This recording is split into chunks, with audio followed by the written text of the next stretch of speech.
and the supply deficit is only going to get worse as the decade goes on. Number four is the supply picture is actually worse now than it was back in the 04, 07 bull market when the price went up to like $130 per pound. Currently, there's a significant deficit, which I mentioned, and it keeps getting worse as new mines are coming on. So you have China, you have India, you have some parts of the Middle East, we have potential for Japanese restarts. All these things kind of combine together and give you this incredibly off-balance supply and demand.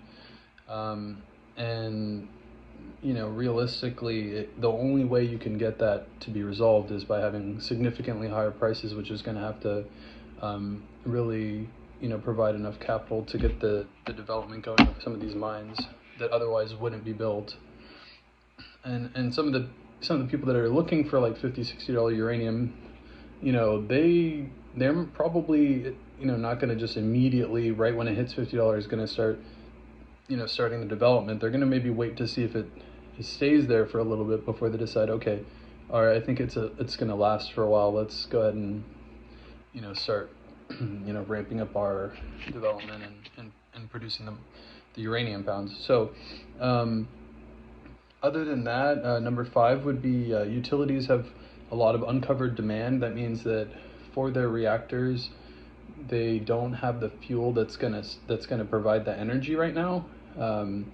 This might be a few years out, but there's a lot of utilities that have been just using the spot market, as a crutch to kind of get them through, and they haven't been relying on the long-term contracting. And I think we're kind of like at a really low amount of supply that they have covered. Typically, I think they want to have at least like 4 years of supply, or actually more probably, that's covered by long-term contracting, and I think it's like kind of around 2 years or something like that. Don't quote me on that, but that's kind of like what you can how you can think of it. So the producers, they want a lot higher prices now because they've been bleeding money for so long. It's like, they've been suffering, and it's been a utilities market, meaning like they are the ones who kind of have all the power because they can just get the uranium really cheaply from the spot market, so they don't really have it. So the producers haven't had any bargaining power to say, hey, look, we need higher prices. They've been pretty desperate to try to just keep the doors open. A lot of these companies, the developers, explorers, they're in a brutal bear market that lasted like, let's say 8-9 years. And so they had to raise capital cash at really bad times to kind of, maintain some level of employment. A lot of the people that they had as part of their team, they had to let go of. And so, they're going to have to eventually hire them back on. But, really, the producers and the developers, they're going to want to be paid for that, all the money that's been sunk, all the time that's been wasted, not having been earning money for that entire time, for that prolonged bear market. So the other kind of point I want to make, number 6, would be kind of like inflation. So the price of workers is more, the price of shipping is more, pretty much anything you can think of costs more now than it did back in 04, 07. So I think realistically you can't expect pretty much as time goes on for the majority of commodities, you'll keep seeing, like, when they do have their bull runs, they'll be hitting higher highs. If it's actually in a commodity that has like a real use and it's not replaceable the way uranium is. So uranium, they really can't replace it in the nuclear reactors. They don't have any alternatives to it, so they're forced to pay whatever price they need to pay. And for the utilities, the security of supply is paramount. I think I'm going to go into that a little bit later, so I'll leave that there. So for number 7, there's a huge increase in supply of money in the financial system since the last bull market. I mean, just tons of money has been printed, just put into this financial system. I mean, you've seen the overall broad market go up tremendously. So even though the market caps of some of these developers and explorers is starting out at a much higher market cap than they were in the past bull market, you have to also understand that there's just a ton more money going around. The price to earnings ratios, like the way that they value companies, are just completely skewed now because of all the money that's just trying to look for a home. People are really chasing momentum. People are chasing growth, values. Well, so the beautiful thing about uranium is that it kind of satisfies everyone's preferences. Like there's a value component. You can buy physical uranium, which is quite arguably undervalued, so a value investor would like that. And then for the more speculative people, you can bet on the miners, and then you can bet on the producers, explorers, if you have really high risk tolerance. And it is a growth industry, so in a lot of sense, I think people can look back at the last bull market and get excited, and I think that counts for a lot because that excitement is going to lead them to be, kind of euphoric the way that it was back in 04 to 07. So I do expect it to play out similarly to that bull market. Obviously not exactly, but you can use that as a reference. Another important part is number 8, which is that there's more social media involvement with investing. So not only do you have Wall Street Bets with Reddit, you have Twitter, like financial Twitter is huge, and there's all these different ways in which people are kind of getting the word out. It's not just the institutional investors, it's not just the smart money. There's a lot of retail investors that have gotten involved recently that I don't think were present in the 2004 to 2007 bull market, and it's an extremely easy thesis to understand with the uranium, like the supply and demand fundamentals, and you look back at the previous bull market and you can just see like a tremendous amount of potential.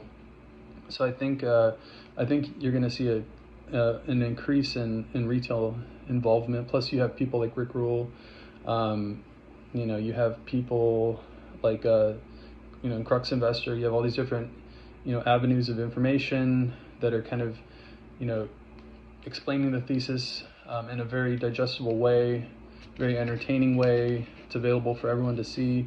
So I think it's just going to be that much bigger this time around. Now for number 9, there's more passive investing vehicles. I think I forget when URA came online. That's an ETF, but obviously it's not the preferred one.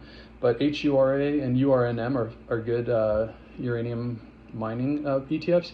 And the main thing about it is passive investing has grown a ton. And for the big hedge funds that want to put money in, because the market capitalization is so small for like pretty much most of the companies besides the producers, like the Camecos and maybe the Kazatomproms and maybe Denison Mines, for most hedge funds, and if they want to deploy like a lot of capital, the best way for them to do it would be to do it through an ETF like URNM, URA, HURA. And the benefit of that, and why I think it affects the uranium price so much, is that pretty much I think all of them have either Yellow Cake or they hold Sprott Physical Uranium Trust. And I think the ones that don't hold Sprott Physical Uranium Trust, I think at some point they will add them, I'm not sure. But so the more money that's passively flowing into these vehicles is going to give those companies, whether it's Yellow Cake or Sprott, more money to actually go into the spot market and buy at pounds. I'm going to talk more about Sprott next. So Sprott taking over for UPC, which was another physical uranium trust. And Sprott is a huge natural resource powerhouse. They have much better marketing. The way they structured the physical uranium trust, it's fantastic.